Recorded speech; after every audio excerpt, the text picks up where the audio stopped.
አሁን ታወራለህ አታወራም? በሚወራው ትወያያለህ በሃይማኖታዊ ጉዳይ ወይንስ የግል ጉዳይ ለማውራት ፈልገህ ነው? የግል ጉዳይ አይደለም። ከዚህ ላይም ልመጣልህ ነው። ልክ እንደ ፖለቲከኛ እጅ ያለው እግር አለው አፍ አለው ጉንጭ አለው ከምትሉ ታዳምጥም አትሰማም እንዴ? እንዴ እንደሱ ከሆነ ይሄን አንብብና አስረዳ በቃ። እኔ መጽሐፉን ይዤዋለሁ፣ ሁሌ ነው የማነባው። እሱ እኔ እንደምረዳው እረዳዋለሁ። በቃ ጊዜያችንን ከሚያቃጥል ሌላ ክርስቲያን እድል እንስጥ። ክርስቲያን አለ ካለ ሰላም፣ እንዴት ነህ? ሰላም ነው። ደህና ነኝ። ሁሉ ሰላም ነው። ሁሉ ሰላም። እኔ ምናልባት እስልምናን ለማወቅና ለመማር ፈልጌ ነበርና ምናልባት በደንብ ተምሬ ወደ እምነቱ መምጣት ፈልጋለሁ። እሺ፣ ጥያቄ ምንድን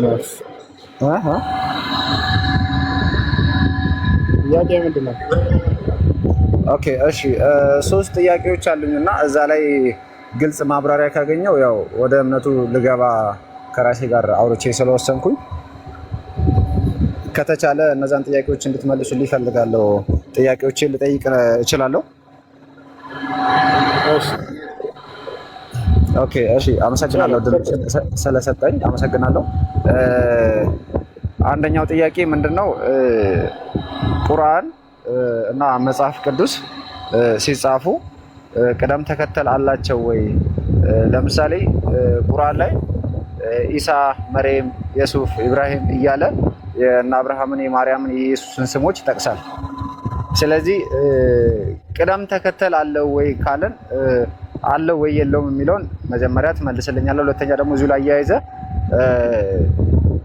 መጽሐፍ ቅዱስ እና ቁርአን አንዱ ከአንዱ ወስዷል ወይስ የየራሳቸውን ያስቀመጡት? ለምሳሌ መጽሐፍ ቅዱስ ላይ መሐመድ የሚል የለም ይላሉ፣ ነብዩ መሐመድ የሚል የለም ነው የሚሉት በአጠቃላይ። እና ይሄንን ነገር ብሪፍ የሚያደርግልኝ የማነበው በደንብ ማንበብ የምፈልገው ነገር ነው እንድሰጠኝ የምፈልገው። አንድ ይሄ። ሁለት ደግሞ እየመለስክልኝ ትሄዳለህ ወይስ ሙሉ ልጠይቅ? አንዴ እሺ፣ አንዳንዱን የሆነ የመጀመሪያውን ጥያቄ ግልጽ አድርገውና እሱን እየመለስልህ ወደ ቀጣይ ትሄዳለህ። ኦኬ፣ እሺ። የመጀመሪያው ጥያቄ ምንድነው? በደንብ አሁንም ግልጽ ላድርገው። ቁርአንና መጽሐፍ ቅዱስ ቅድሚያ የተጻፈው ማን ነው? ቅድሚያ የተጻፈው ቁርአን ከሆነ ወይ መጽሐፍ ቅዱስ ከሆነ ማስረጃ ፈልጋለሁ። እዚህ ቦታ ላይ አንብብ እንድትለኝ ፈልጋለሁ። በደንብ ዲቴል አንብቤ ማወቅ ስለምፈልግ ማለት ነው። እንደገና ደግሞ እዛው ላይ አንድ ላይ እንድመልስልኝ ነው።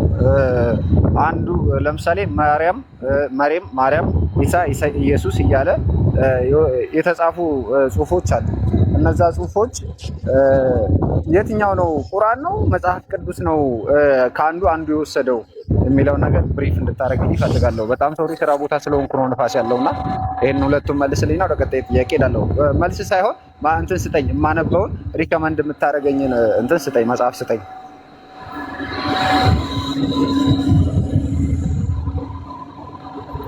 እሺ፣ አዳምጥ።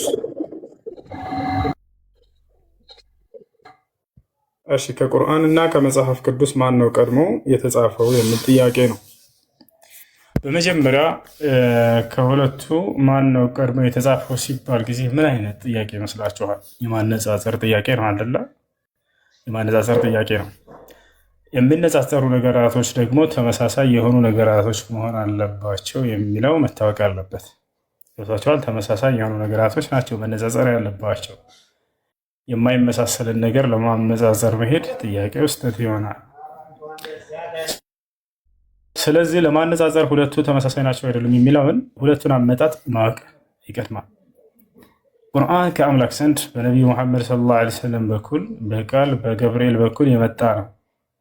መጽሐፍ ቅዱስ ግን እንዴት ነው ከተባለ ምድር ላይ ሰዎች ሉቃስ ራሱ እንደተናገረው እኔ ሁሉን ተከታትዬ መልካም ይሆናል ብዬ ይሄንን ጻፍኩኝ፣ ሌሎችም ለመጻፍ ጓደኞቼ ለመጻፍ እንደሞከሩ እያለ ይናገራል። የሰዎች የጽህፈት ጥረት እንጂ መጽሐፍ ቅዱስ ከአምላክ ዘንድ የመጣ እንዳልሆነ እነ ሉቃስ ራሱ ተናግረዋል። ቁርአንስ ነቢዩ መሐመድ ሰለላሁ ዐለይሂ ወሰለም የሆነ አስተማሪ ሂደው ከሆነ እንዳው ጥረው ምናምን ያስጻፉት ይመስላችኋል? እንደዛ አይደለም። ቁርአን ግን ከአምላክ ዘንድ በመንፈስ ቅዱስ ምሪት በመልአኩ ገብርኤል አማካኝነት ለነቢዩ ሙሐመድ ሰለላሁ ዐለይሂ ወሰለም የመጣ ቃል ነው። ስለዚህ ከአምላክ የመጣ ቃል እና ሰዎች በምድር ላይ ከተማሪዎች እንትን ብለው በጥረት እንትን የጻፉት ይሄ ሊነጻጸር የማይችል ነው። ማነጻጸር ያለባቸው ማነጻጸር የሚቻሉ ነገራቶችን መሆን አለበት። ገብቷቸዋል? ያ ነው የመጀመሪያው መልስ። ቁርአን እንዴት መጣ ከተባለ ለዚህ ማስረጃ ማነበው ፈልጋለሁ ይብራ ልጁ። ልክ እንዲሁ ደግሞ መጽሐፍ ቅዱስ በምድር ላይ ሰዎች የራሳቸው የጽሕፈት ጥረታቸው እንደሆነ የተናገሩበትን እንዳሉ ማስረጃ ለመጽሐፍ ቅዱስ ለዚህ ለተናገርኩ ማስረጃ ሉቃስ ራሱ የተናገረው እንዴት እንደጻፈ ሉቃስ ወንጌል ምዕራፍ 1 ቁጥር 1 ጀምረህ አንብበው። ሁለተኛው ነገር የቁርአን አመጣጥ ቁል አንዘለሁ አለዚ ያዕለሙ ሲረ ፊ ሰማዋት ወልአርድ ይላል በሱረቱል ፉርቃን ላይ የሰማያትን እና የምድርን ሚስጥር የሚያውቀው አምላክ አላህ አወረደው በላቸው ይላል። አያርላ ማን ያወረደው? አምላክ አላህ ሱብሓነሁ ወተዓላ ነው። ኢና አንዘልና ዐለይከል ኪታበ ቢልሐቅ ይላል። እኔ በእውነት ወደ አንተ ይህን መጽሐፍ አወረድኩልህ እያለ ይናገራል። አላህ ራሱ እኔ ነኝ ያወረድኩት እያለ የሚናገር ነው ቁርአንን ማለት። ገና ቁርአንን ስትከፍቱት ሁለተኛው ምዕራፍ የመጀመሪያው አንቀጽ ላይ ምን ይላል? ዛሊከል ኪታቡ ላ ረይበ ፊህ ይላል። ይህ ቁርአን ይህ መጽሐፍ ከአላህ ለመሆኑ ምንም ጥርጥር የለውም እያለ ይናገራል ማለት ነው። ኡስታዝ በጣም ይቅርታ አንዴ። ሰላም አለይኩም።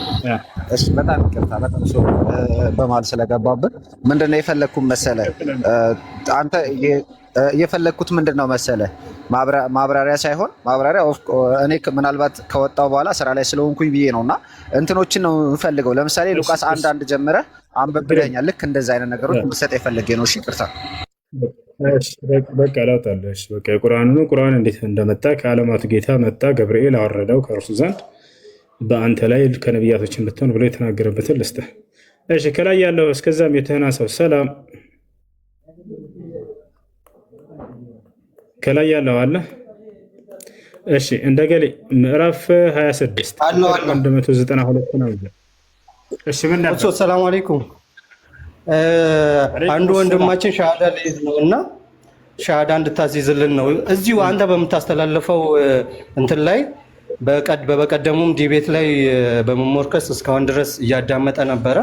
አልሐምዱሊላህ አሁን በራሱ ፍላጎት በራሱ ፍቃድ ወንድማችን ወደ እስልምና ሊገባ ይፈልጋልና ሻሃዳ እንድታስይዝልን ነው። እሺ አሁን አለ አብሮ አለ። አዎ አለን አብረን ያለን። እሺ ያናግረኝ። ሰላም እንዴት ነህ? አለሁ እግዚአብሔር ይመስገን። እንዴት ነው ወንድም? አለ አልሐምዱሊላህ። እሺ እስልምና ለመቀበል ወስነሃል አይደል? ወስኛለሁ። አዎ። እሺ የምለው ቃል አብረን እየተከተልክ ነው።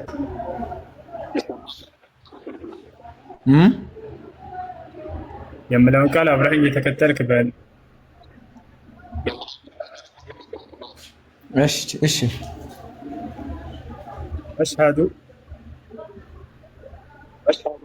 አሽሃዱ አላ ኢላሃ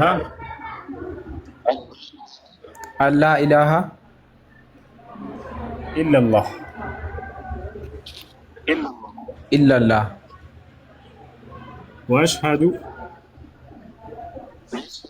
ወአሽሃዱ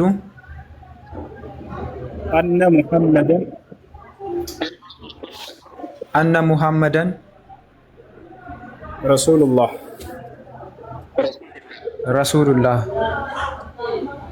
ማሻአላህ። ከዚህ በኋላ ሙስሊም ሆነሃል። አሁን ያልከው ቃል የሻሃዳ ቃል ወይም የምስክር ቃል ይባላል።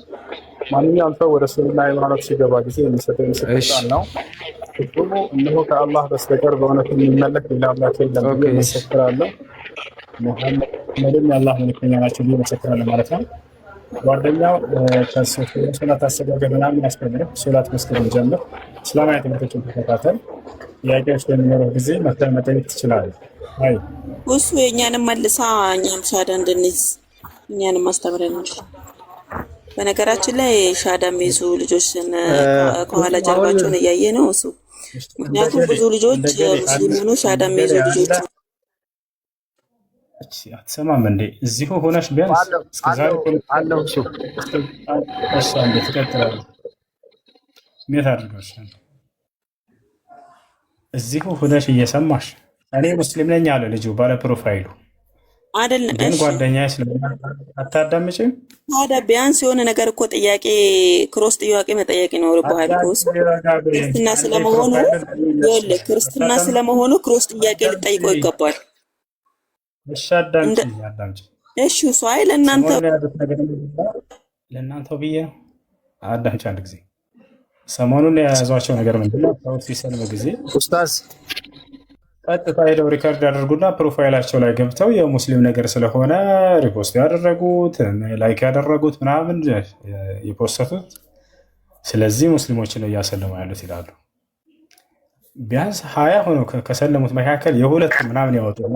አዳምጪ አታዳም ሜታት አድርጊ አደርጋለሁ፣ ግን እውነት እናውራ። እነዛ ፕሊስ አንተ ስለታዳምጪ ላይ እየተወደልክ ያለው ትንኛለች። ቢያንስ ኡስታዝ በጣም ይቅርታ ኡስታዝ፣ አንዴ ተረጋጋ እባክህ። ለሰው ክብር ይኑራችሁ እንጂ ሰው እያወራ ከሆነ ጣልቃ አትግቡ። ልክ እናንተ ስታወሩ እኔ እንደማዳምጣችሁ። ይሄ ልጅ ገባ ተናገረ፣ እኔ ሙስሊም ነኝ አለ ባለ ፕሮፋይሉ፣ ግን ጓደኛዬ ክርስቲያን ነው መስለኝ ይፈልጋል። ከዛ ይሄንን ድምፁን አይቀርጹትም። አሁን በኋላ ይሄን ሪከርድ ታዩታላችሁ። ግን ሪከርድ የምታገኙት ትንቢት ልንገራችሁ እንዴት መሰላችሁ?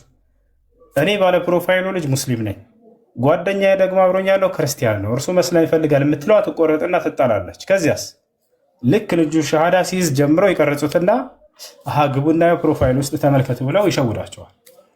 ይሄ ምንድነው? ከታች ያለው ህዝብ እየሰለሙ ያሉት የራሳቸውን ህዝብ እያሰለሙ ነው ብለው ማጽናኛ እየሰጧቸው ነው፣ መርፌ እየወጓቸው። አብረሽ እየሰማሽ እዚሁ ልጁ እኔ ሙስሊም ነኝ እያለ እየተናገረ ባለ ፕሮፋይሉ ሙስሊም ነኝ ግን መስለም የሚፈልግ ልጅ አለ ብለው ይናገራሉ። ብዙ ጊዜ መስለም የሚፈልጉ ልጆች በጓደኞቻቸው ፕሮፋይል እየገቡ ነው የሚፈልጉ። ያ ነው። እሺ ለማንኛውም ጥያቄ ያለ ካለ ይቀጥል። ኡስታዝ የኔን እኮ አልመለስክልኝም። ያንተን መልሼልሃለሁ። ጥቅሱን እየሰጠሁ ነበረ።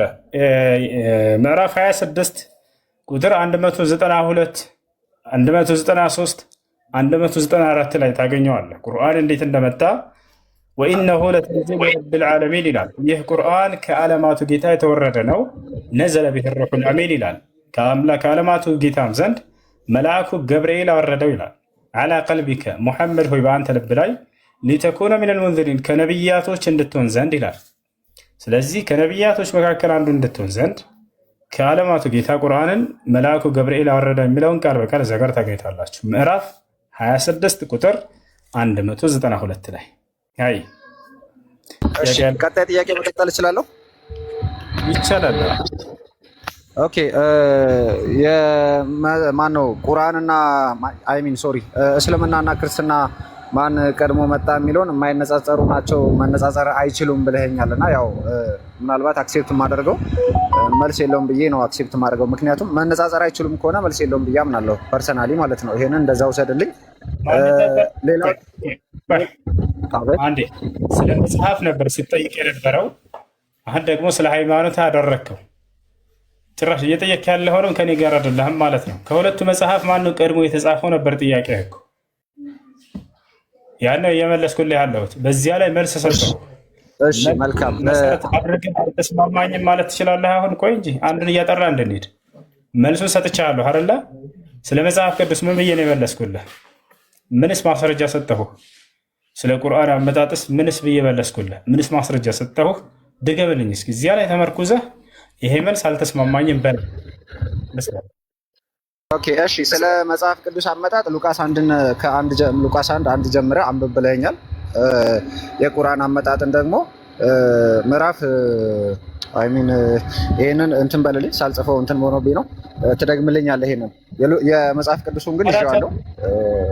ታዲያ ሳታየው ነው አንተ ይሄ ነገር መልሱ አላሳመነኝም ያልከው? ሳታየው አየዋለሁ። ንገረኝ፣ የቁርአኑን ንገረኝ። የእንትኑን የመጽሐፍ ቅዱሱን ሉቃስ 1 ብለህ ስለነገርከኝ የቁርአኑን ንገረኝ። እሺ የቁርአን ምዕራፍ 26 ቁጥር 192፣ 193፣ 194 ሶስቱን አንቀጾች አንብባቸው። እሺ ጥያቄ ያለ ይቀጥል። እሺ እቀጥላለሁ። ጥያቄ ያለኝ 26፣ 193፣ 194 እኔ ልቀበል። 192፣ 193፣ 192። ኦኬ እሺ። ሌላው ጥያቄ ምንድን ነው? ይሄንን በዚህ ወስደዋለሁ። ሁለተኛው ጥያቄ ደግሞ ሶሪ እስልምና በሁለት ተከፍሏል የሚሉ አካላት አሉ። እኔ አሁን ኦብቪየስሊ እንደነገርኩ መጀመሪያ እኔ እስልምናን መቀበል እፈልጋለሁ ግን መማር እፈልጋለሁ ያልኩትና ተምሬ መቀበል ያለብኝ እስልምና የትኛው ነው? አሁን ሶሻል ሚዲያ ላይ የምናየው ይሄ የተለያየ ሀሳብ የሚሰጥበት እስልምና አለ አይደለ? የትኛውን ነው መቀበል ያለብኝ? እሱም ብሪፍ እንድታደርግልኝ እፈልጋለሁ። ከዚሁ ግልጽ ሆኖልኝ እንዲሄድ ማለት ነው። መልካም። መቀበል ያለብህ አምላክ ስለራሱ በቁርአን ላይ የተናገረውን የሚያጸድቁ ሰዎችን ልክ እንዲሁ ደግሞ ነቢይ ሙሐመድ ሰለላሁ ዐለይሂ ወሰለም ስለ አምላክ የተናገሩትን የሚቀበሉና የሚያጸድቁ ሰዎችን ነው። አምላክና ነቢያት ስለ ፈጣሪም ሆነ ስለ ሃይማኖት የተናገሩትን አይ ሌላ ትርጓሜ ያለው ይሄን አንቀበልም የሚሉ ሰዎችን እነዚህን አትስማቸው። በራሳቸው አእምሮ መዝነው ከሆነ ሰዎች የአምላክንና የነቢያትን ትምህርት የሚቀበሉት እነዚህ ራሳቸው አእምሯቸው የሰራላቸውን ሃይማኖትን እየተከተሉ ያሉት እንጂ የአምላክንና የነቢያትን ሃይማኖት እየተከተሉ አይደለም። ትክክለኛ ሰዎች ብሎ ማለት አምላክና ነቢያት የተናገሩትን አምኖ የሚቀበል ሰው ነው። ኢስባት ማ አስበተሁ ላሁ ሊነፍሲሂ ፊ ኪታቢህ ወማ አስበተ ለሁ ረሱሉ ሰለላሁ ዐለይሂ ወሰለም ፊ ሱነቲህ من غير تمثيل أو تشبيه أو تعطيل أو تكييف. هذا هو منهج الحق ومنهج الذي كان عليه السلف الصالح رضوان الله عليهم. وما عداه من المناهج المخالفة فهي يعني مناهج باطلة لا أصل لها في الكتاب والسنة، فهي مرفوضة عند الله وعند رسوله وعند السلف الصالح. إيه لما نيجي القرآن حديث لا يمتان قال የሚቀበሉ ሰዎች እነዚያ ናቸው ትክክለኛው መንገድ ላይ ያሉት።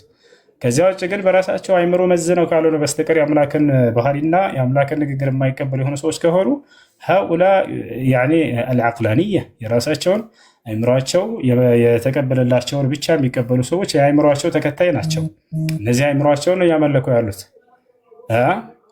أفرأيت من اتخذ إلهه هواه የራሱን ዝንባሌና ስሜት አምላኩ አድርጎ ስለያዘ ሰው እስኪ ንገረኝ ይላል ቁርአን።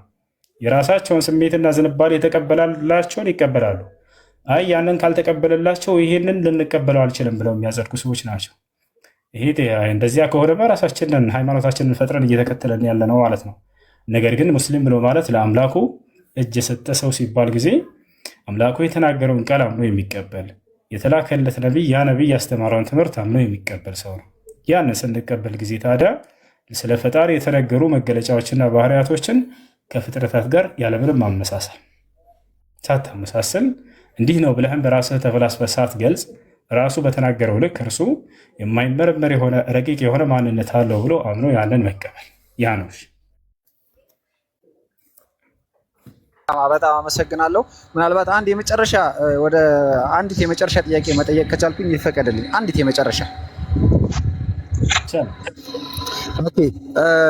ቁርአን በሰባተኛው ሴንቸሪ ተጻፈ በነብዩ መሐመድ አማካኝነት ነው አይደለ? የታሪክ መዛግብት እንደሚያስረዱት የሚባል እንትን አለ።